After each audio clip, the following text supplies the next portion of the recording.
जय हिंद दोस्तों। महारानी एलिजाबेथ द्वितीय के बारे में आज हम देखेंगे, जिनका हाल में ही निधन हो गया है। उनकी जीवन यात्रा 1926 से लेकर 2022 तक लगभग 96 वर्षों की रही है।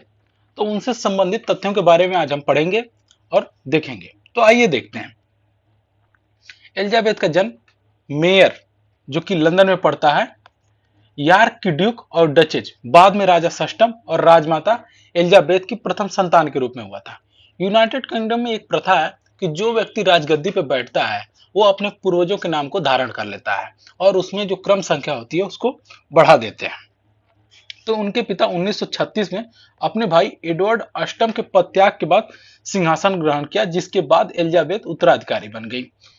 जो नियम होता है गद्दी पर बैठने का या सिंहासन धारण करने का, उसमें होता है कि जो राजा की प्रथम संतान होगी, या तो पुत्र हो या पुत्री। अगर पुत्र हुआ तो राजा के रूप में, पुत्री हुई तो रानी के रूप में इस गद्दी को स्वीकार करेगी। तो जो पहले पुत्र थे वो एडवर्ड अष्टम थे। उसके बाद एलिजाबेथ के पिताजी आते थे, तो उन्होंने अपने पद का त्याग कर दिया, जिससे इनके पिताजी को सिंहासन संभालना पड़ा और उसके बाद एलिजाबेथ उत्तराधिकारी बन गई। नवंबर 1947 में यूनान और डेनमार्क के पूर्व राजकुमार फिलिप से इनका विवाह हुआ और इनका विवाह कुल 73 साल तक चला, जब तक कि फिलिप की मृत्यु नहीं हुई। अप्रैल 2021 में फिलिप की मृत्यु हो गई। 73 ईयर्स का वैवाहिक जीवन इनका चला कुल मिला जाके।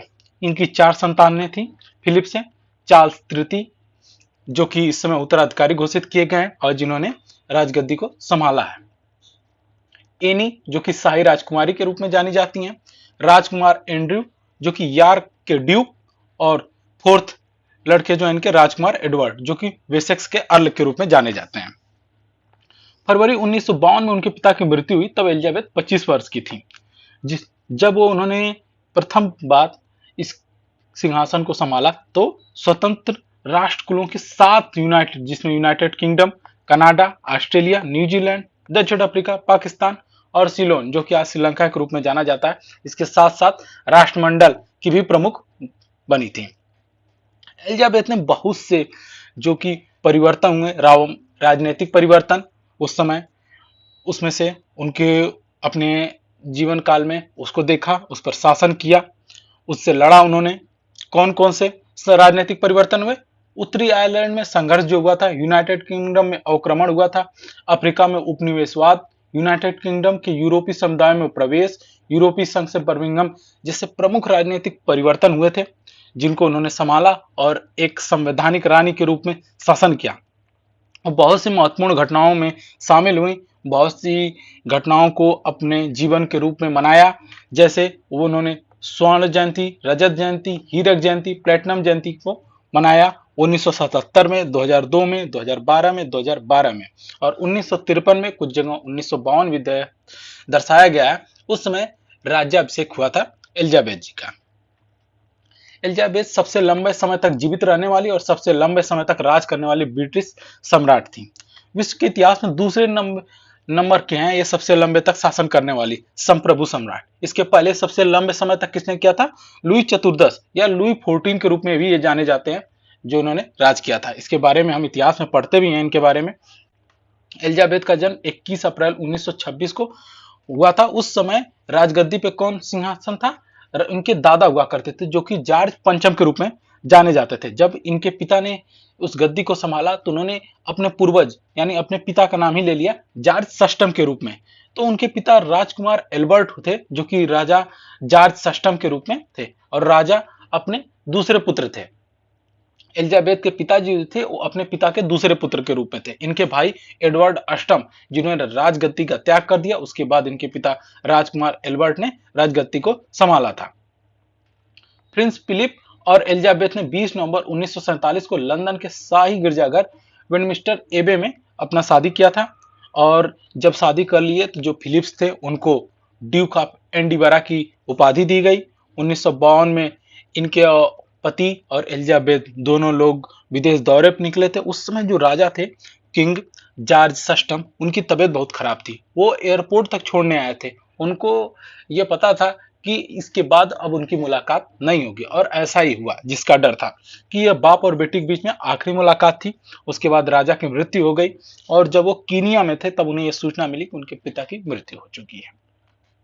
अच्छा, इस समय की एक उदाहरणा थी कि जो एलिजाबेथ की उस समय सेक्रेटरी थी, उन्होंने उनको राजा के द्वारा पहले ही एक लेटर दिया गया था कि मेरी मृत्यु के बाद जब तक कोई नई ताजपेशी नहीं हो जाती है, तब तक एलिजाबेथ कार्यवाहक सम्राट के रूप में नियुक्त रहेंगे, और ताकि उनको किसी दिक्कतों का सामना न करना पड़े। इसके बाद वह तुरंत ब्रिटेन लौटी, जहां उन्हें आनंद फानंद में महारानी घोषित किया गया, और 1952 में एलिजाबेथ का ताजपोशी किया गया। और ये इतना भव्य तरीके से किया गया कि इसको पूरी दुनिया में उस समय जहां जहां भी टेलीविजन था, जो जो चैनल आते थे, उन सभी पर उसको दिखाया गया।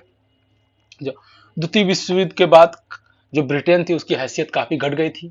भारत समेत कई देश जो है ब्रिटेन के शासन से मुक्त हो चुके थे। अभी हम देखते हैं कि कौन कौन सी जयंती उन्होंने मनाई।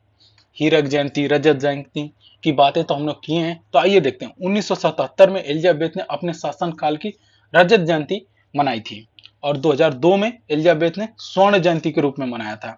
2012 में 60 वर्षों के शासनकाल में हीरक जयंती के रूप में मनाया गया था, और 9 सितंबर 2015 को महारानी विक्टोरिया से भी लंबे समय तक राज करने की वाली महारानी बन गई थी। कौन? महारानी एलिजाबेथ। इससे पहले कौन महारानी थी? महारानी विक्टोरिया सबसे लंबे समय तक राज करने वाली महारानी थी, लेकिन 2015 में यह खिताब एलिजाबेथ के नाम हो गया। एलिजाबेथ का 8 सितंबर 2022 को बेलमारल कासल, एडविनर शायर जो कि स्कॉटलैंड में पड़ता है, वहां पर निधन हो गया। अब बेलमारल कासल क्या था? बेलमारल कासल स्कॉटलैंड में ब्रिटिश रॉयल फैमिली का एक किला है। इसके बारे में हम आपको कुछ बता दें तो ये जो है 1390 ईस्वी में इसको बनाया गया था, लेकिन 500 वर्ष बाद ये ब्रिटिश रॉयल फैमिली के पास गया। जैसे हमारे यहाँ राष्ट्रपति भवन को फरवरी से लेकर मार्च माह तक के बीच में आम जनता के लिए खोल दिया जाता है, ठीक वैसे ही इसे भी अप्रैल से लेकर अगस्त तक आम जनता के लिए खोल दिया जाता है, वहां पर टूरिज्म के लिए।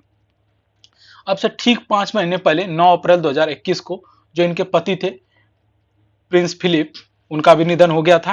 वो 99 वर्ष के थे जब उनका निधन हुआ। तो 6 फरवरी 1952 से लेकर 2022 तक अपनी मृत्यु तक यूनाइटेड किंगडम तथा अन्य राष्ट्रमंडल की ये महारानी हुई थी। 32 विभिन्न संप्रभुओं राजाओं की राज्यों की रानी थी।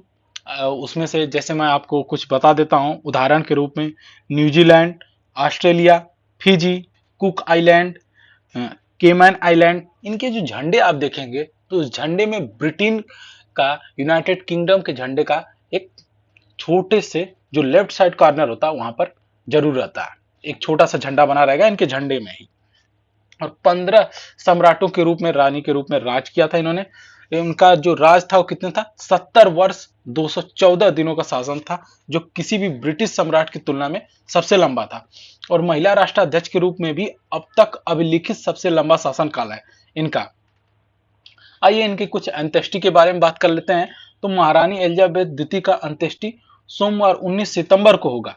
अंत्येष्टि कहाँ होगा? जहां इनकी शादी हुई थी पश्चिमी लंदन के वेस्टमिंस्टर एबे में की गई थी, वहीं पर इनका अंत्येष्टि संस्कार भी होगा, या अंतिम संस्कार कह लीजिए।